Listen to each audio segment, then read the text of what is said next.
Esta é a aula número 1 de computação em linguagem C++. Linguagem C no programa C++.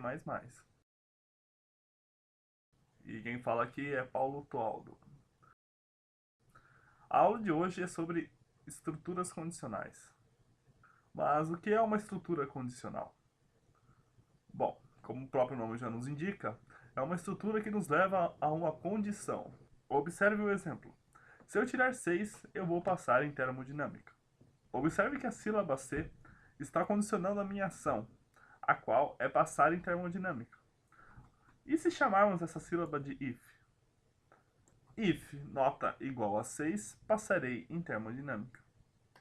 Mas como ficaria isso na linguagem C? Bom, para começar, temos 3 tipos de estruturas condicionais. A estrutura condicional simples, a estrutura condicional composta e a estrutura condicional reversa. Vamos começar pelo nosso exemplo de termodinâmica. Estrutura condicional simples. O nosso if. Note que é algo bem simples. As bibliotecas, a nossa variável vamos chamar de nota, uma variável do tipo inteira, por exemplo, uma nota igual a 8, e em nosso programa principal temos um if nota maior que 6, aparece o comando printf, você passou. É a condição que leva a uma verificação, que leva a uma confirmação, que leva a uma ação. Condição, verificação, confirmação e ação. Esse é o conceito básico de uma estrutura condicional. Porém, a condicional simples é muito limitada e resolve apenas uma pequena parte dos problemas de programação. É interessante testar uma condição e, se ela for falsa, tomar alguma decisão. Como vamos resolver agora esse novo problema?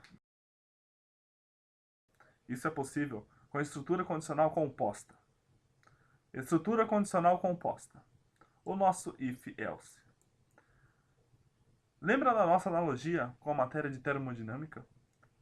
Se eu tirar 6, passarei em termodinâmica. Vamos fazer a mesma analogia agora com a condicional composta. Se eu tirar 6, passarei em termodinâmica. Caso contrário, reprovarei na matéria.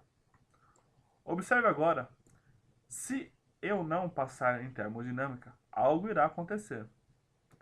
Se eu tirar 6 em termodinâmica, eu vou passar. Caso contrário, reprovarei.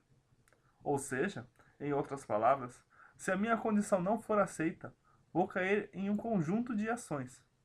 Vamos exemplificar. Começamos com as bibliotecas. Depois, novamente, colocamos a nossa variável inteira, nota. Como, por exemplo, a nota valendo 5. E entramos no nosso programa principal. Encontramos um if. If nota maior que 6 acarretará no printf você passou.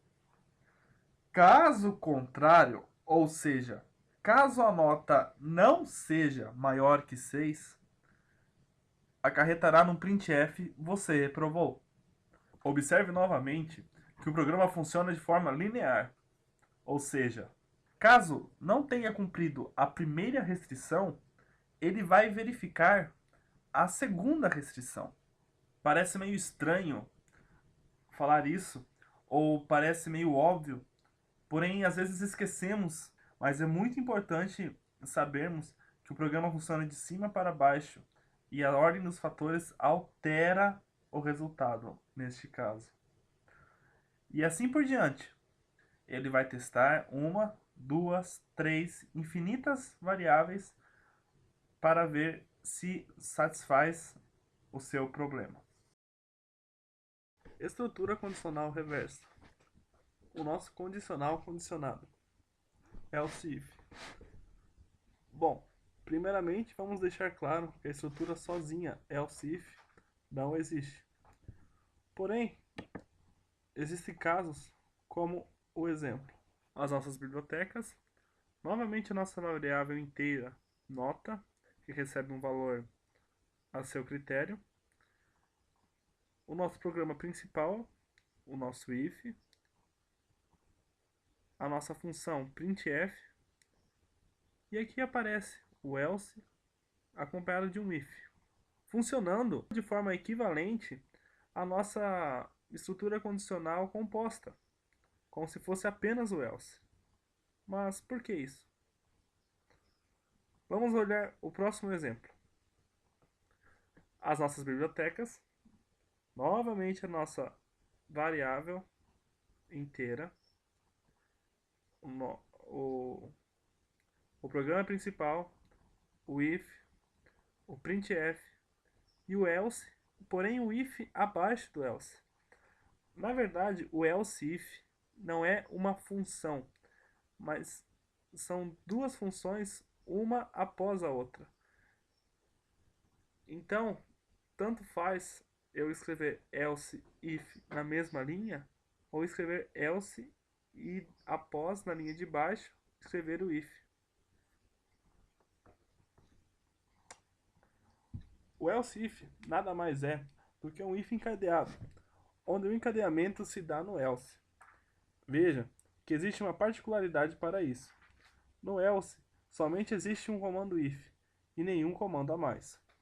Mas lembre-se, a linguagem C funciona de forma linear, ou seja, de cima para baixo, respeitando a ordem dos comandos. Dessa forma, vamos usar sempre a primeira forma, ou seja, o primeiro exemplo que foi mostrado anteriormente, para seguir uma boa prática de programação. Por falar em boa prática de programação, lembre-se das chaves do if, assim como as chaves do int main, que nos mostram onde o programa acaba e termina.